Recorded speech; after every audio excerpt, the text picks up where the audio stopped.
Hey everybody, just thought I'd let you know I am putting my 2005 Sprinter van up for sale. It has 279,000 miles on an engine, but it only has 40,000 on a rebuilt engine.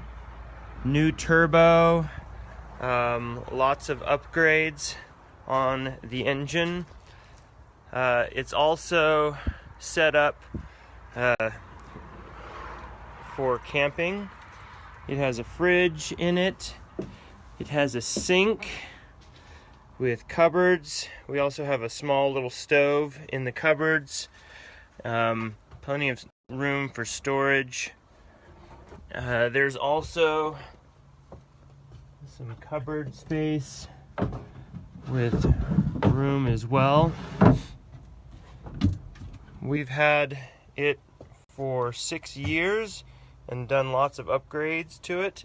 It has a solar panel that charges a Goal Zero battery, holding water, sink as I said.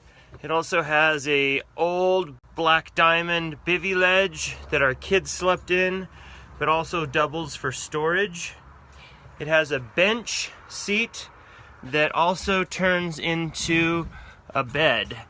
And I can't do it with one hand, you have to do it with two hands, but I'll have some of those details on my Instagram post.